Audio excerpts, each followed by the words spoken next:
Hello बच्चों, आपको मेरा नमस्कार है और आपका स्वागत भी है।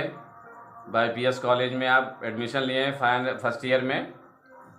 मैं आशा करता हूं कि आपको मेरी पढ़ाई हुई वित्तीय लेखांकन की भाषा समझ में आएगी और आप ध्यान से इसको सुनेंगे और लिखेंगे भी। और थोड़ा ध्यान दीजिए ताकि सेकंड ईयर वगैरह आपके लिए थोड़ा सरल बन जाए। और इसको एक चीज़ ध्यान रखिएगा, इतना टफ में मत लीजिएगा इसको, इतना टफ नहीं है। अगर आप ध्यान देंगे तो सरलता से आप इसको कर पाएंगे। टफ समझ के ये चीज़ें बिल्कुल नहीं करना है आपको, ठीक है। सिंपली तरीके से इसको पढ़ना है और सिंपली तरीके से इसको लेना है।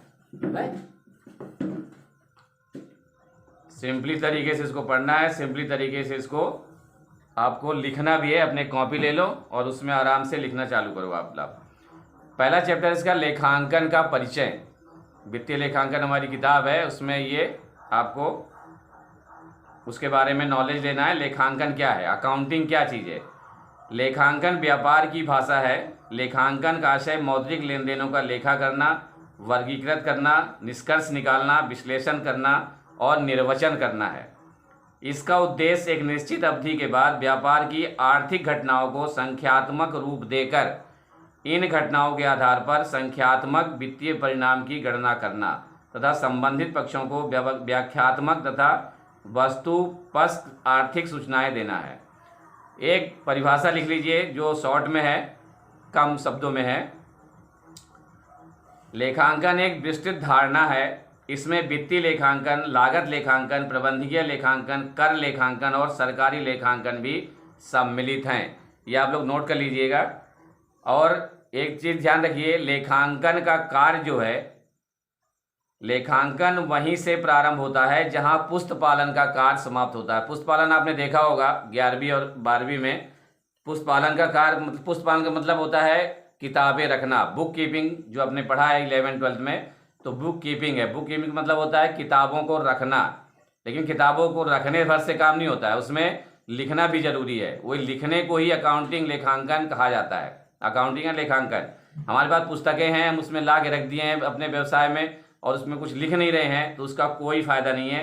इसलिए लेखांकन वहीं से प्रारंभ होता है जहां पुस्तपालन का काम समाप्त होता है। ये चीज़ आपको ध्यान में रखना है। और A.N. एंथोनी है, R.N. एंथोनी, इनके अनुसार लेखाकर में पुस्तपालन भी सम्मिलित है। लेखांकन का सैद्धांतिक पक्ष कला और उसका व्यवहारिक पक्ष विज्ञान है।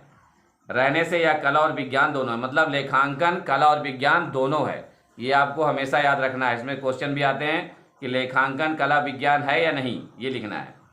अब एक परिभाषा और लिखिए। लेखांकन आर्थिक क्रियाओं के परिणामों को माप करने और प्रतिवेदन देने का एक साधन है। ठीक है, ये आपको नोट कर लेना चाहिए और नोट करना है।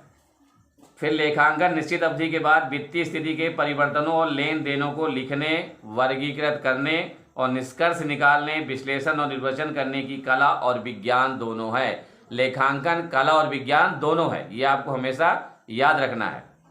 ठीक है, उसके बाद जितने लेन देन होते हैं तो हमारे पुस्तपालन, मतलब जो किताबें आती हैं लेखांकन की, अकाउंटिंग की जो किताबें आती हैं, उनमें ये लेखांकन प्रक्रिया की जाती है किसी अच्छे लेखापाल के द्वारा। उसी के द्वारा ये किताबों की एंट्री की जाती है। लिखा वही, हिसाब किताब जो भी है, लेखा वही बनाएगा, वही उसी से बनता है। लेखांकन की विशेषताएं लिख लीजिए शॉर्ट में। पुस्तपालन पर आधारित होता है, अंकों की पुनः सजावट होती है, कला और विज्ञान दोनों हैं। इसका निश्चित समय होता है 1 जनवरी से 31 दिसंबर, लेकिन अब है 1 अप्रैल से 31 मार्च तक हमारा ये कर निर्धारण वर्ष है। मौद्रिक लेन देन का हिसाब किताब होता है इसमें। मौद्रिक यानी रुपए, पैसे, पूंजी, चेक, अधिविकर्ष, इनका ही लेन देन इसमें होता है। व्याख्या का मतलब होता है इंटरप्रेशंस। लेखांकन के द्वारा अधिक परिणाम अर्थात लाभ या हानि गणना कर उनकी व्याख्या की जाती है। और प्रयोग, यूज, लेखांकन व्यवसाय की भाषा है। ये बार बार मैं कह रहा हूँ, लेखांकन व्यवसाय की भाषा है। इसका प्रयोग वित्तीय एवं व्यावसायिक सूचनाएं व्यक्तियों, सरकार, वित्तीय संस्थाओं, समाज के अन्य वर्गों को प्रदान करने के लिए किया जाता है। नेचर ऑफ अकाउंटिंग, इसकी प्रकृति क्या है, लेखांकन की प्रकृति क्या है वो देखिए। लेखांकन एक पेशा है क्यों पेशा है? आधुनिक समय में लेखांकन एक पेशा का रूप धारण कर चुका है। लेखांकन का विशिष्ट ज्ञान प्राप्त व्यक्ति की को लेखापाल या चार्टेड अकाउंटेंट कहते हैं। ये लेखांकन एक पेशा क्यों होता है? क्योंकि इसको एक अकाउंटेंट या चार्टेड अकाउंटेंट मतलब सीए, इनको ही ये इनके अंडर में अपने अंडर में रख के इनको पूर्ण इसका लिखित जो चीज़ें हैं, मौद्रिक लेन देन की जो व्यवस्थाएं हैं, वो इसी लेखांकन के द्वारा पुस्तपालन की किताबों में लिखा जाता है। अकाउंट की किताबों में एंट्री की जाती है। किसके द्वारा एंट्री की जाती है? योग्य व्यक्ति, विशिष्ट ज्ञान, अच्छा एक्सपीरियंस वाले व्यक्ति को लेखापाल अकाउंटेंट कहा जाता है, या फिर उससे और आगे जो होता है वो चार्टर्ड अकाउंटेंट होता है। ठीक है, वो इनको चेक करता है। जो लेखापाल जो जिस किताबें में एंट्री करता है, लिखता है बुकों को, उनको चेक करने वाला कौन है? CA, chartered accountant. ठीक है, ये चीज़ें आपको ध्यान में रखना है। एक बौद्धिक विषय है, एक सामाजिक शक्ति है, एक नीति निर्धारक शक्ति है। ठीक है, ये चीज़ें आपको याद रखना है। लेखांकन कला है या विज्ञान या दोनों? तो क्या है? लेखा कला विज्ञान दोनों है। ये चीज़ आपको बिल्कुल परफेक्ट याद रखना है। लेखांकन विज्ञान है, लेखांकन कला भी है। इनके कारण भी हैं, लेकिन कारण अभी हम बताएंगे नहीं, थोड़ी देर मतलब एक आध 2 दिन बाद फिर ये कारण आपको समझा देंगे कौन कौन से कारण होते हैं। लेखांकन का क्षेत्र क्या है? स्कोप ऑफ अकाउंटिंग, लेखांकन की एरिया कितनी है? स्कोप ऑफ अकाउंटिंग, पुस्तपालन की प्रविष्टियों की जांच करना। सबसे पहला काम क्या है इसका? पुस्तपालन की प्रविष्टियों की जांच करना। जो बुकों में, अकाउंट की लेखा पुस्तकों में जो हमने एंट्री की है, प्रविष्टि की है, उसकी जांच करना लेखांकन का पहला काम। दूसरा है खातों के योगों तथा शेषों की जांच करना। जो खाते हमने बनाए हैं उनकी टोटलिंग, उनका योग, उनकी जांच करना जरूरी है, वो लेखांकन के द्वारा होती है। खातों के शेष से तलपट बनाना, जो खातों का शेष होता है उससे तलपट बनाया जाता है। उनकी योग जो मतलब ये उनका टोटल होता है, टोटल का चेक करके, टोटल को चेक करके, इनकी अशुद्धियों की जांच करके, गणितीय अशुद्धियों को जांच करके इनको तलपट के द्वारा दिखाया जाता है। समायोजनाओं को लिखना, एडजस्टमेंट, सवाल के बाद में एडजस्टमेंट होता है। जैसे आउटस्टैंडिंग सैलरी है या प्रीपेड कोई इंश्योरेंस है, जो भी है, जितनी समायोजनाएं होती हैं, डिप्रिसिएशन है, इनकी सबकी समायोजनाएं दी होती है। उस समायोजनाओं के अनुसार में इनकी एंट्रियां करना, लेखांकन करना, अकाउंटिंग करना होता है। 5th वाला है अंतिम खाते। अंतिम खाते का मतलब होता है निर्माण खाता, ठीक है, व्यापारिक खाता, लाभ हानि खाता और बैलेंस शीट। ये 3-4 खाते बनाए जाते हैं, इनको अंतिम खाते या फाइनल अकाउंट बोला जाता है। भूल सुधार के लेखे, भूल सुधार के भी लेखे होते हैं जो अकाउंटेंट द्वारा ही बनाए जाते हैं। अंतिम खातों का विश्लेषण कर उनके आधार पर निष्कर्ष निकालना। अंतिम खाते, जैसे व्यापार लेखा बनाया हमने, और मैन्युफैक्चरिंग कंपनी है तो निर्माणी खाता बनाएगा। वो निर्माणी खाता कौन बनाएगा? मैन्युफैक्चरर बनाएगा, जो मैन्युफैक्चरिंग कंपनी में मालिक होता है, उसके द्वारा ये निर्माण खाता बनाया जाएगा।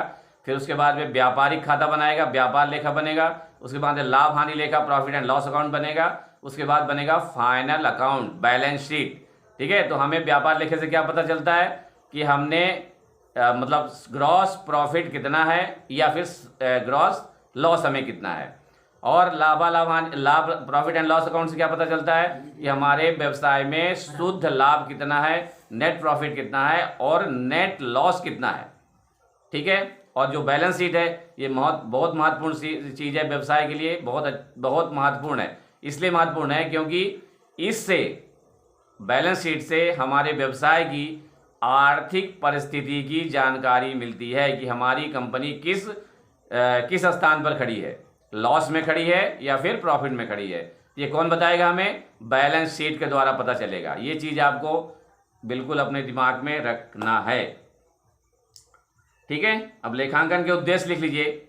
अशुद्धियों पर नियंत्रण, शुद्ध लाभ हानि की गणना, समायोजन करना, ये सब काम किसके हैं? लेखांकन के उद्देश्य हैं। ये वित्तीय स्थिति की जानकारी, कर योग्य आय का निर्धारण, वैधानिक उद्देश्य, संबंधित पक्षों की सूचना देना, अंकेक्षण का आधार, बेसिस ऑफ ऑडिटिंग।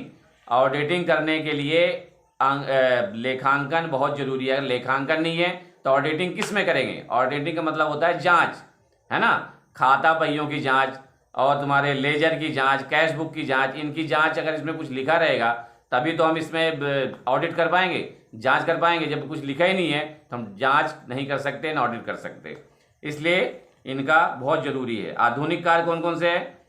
रचनात्मक कार्य, अभिलेखन कार्य, परीक्षात्मक कार्य, व्याख्यात्मक कार्य, सूचनात्मक कार्य, वैधानिक कार्य, प्रबंधकीय कार्य, सामाजिक कार्य, ये इनके लेखांकन के आधुनिक कार्य हैं। अब लेखांकन के प्रकार या लेखांकन की शाखाएं। लेखांकन के प्रकार कितने हैं? पहला है सामान्य या वित्तीय लेखांकन, दूसरा है लागत लेखांकन, तीसरा है प्रबंधकीय लेखांकन, चौथा है कर लेखांकन, पांचवा है सरकारी लेखांकन, छठवां है पारिमाणिक लेखांकन, सातवां है सामाजिक लेखांकन, आठवां है मानवीय संसाधन लेखांकन। ये 8 लेखांकन के प्रकार बताए गए हैं जो आपको थोड़ा सा अपने माइंड में रखना है। ठीक है, तो आज के लिए मैं समझता हूँ थोड़ा समय कम है हमारे पास में। अब लेखांकन की विधियाँ देख लेते हैं, उसके बाद में फिर इसको आज बंद करेंगे, कल फिर आगे पढ़ाएंगे आपको। इकहारा लेखा प्रणाली पहली है। लेखांकन की विधि कौन सी है? सिंगल एंट्री सिस्टम, इकहारा लेखा प्रणाली। नंबर 2 आता है दोहरा लेखा प्रणाली, डबल एंट्री सिस्टम, जो हमारे इसमें भी चल रही है, डबल एंट्री सिस्टम। नगद प्रणाली, कैश सिस्टम, नगद प्रणाली कैश सिस्टम। चौथा है भारतीय प्रणाली, इंडियन सिस्टम। पांचवा है व्यापारिक या उपार्जन प्रणाली। ठीक है, अब इसमें हम कल बताएंगे आपको लेखांकन के लाभ क्या हैं और पुस्तपालन और लेखांकन में अंतर क्या है। उसके बाद में आपका सैद्धांतिक प्रश्न आएंगे, वो कल हम करा देंगे, तो एक पाठ आपका कल समाप्त हो जाएगा। आज के लिए धन्यवाद। जितना हमने पढ़ा है उसको ध्यान से पढ़िए। न समझ में आए तो पीयूष प्यासी हैं, उनसे कांटेक्ट करके हमें क्वेश्चन भेजिए कि हमारे समझ में ये नहीं आ रहा है, तो हम आपको दोबारा बताएंगे। लेकिन पूछना आपको जरूर है, पूछते रहिएगा और हमसे समझते रहिएगा। धन्यवाद।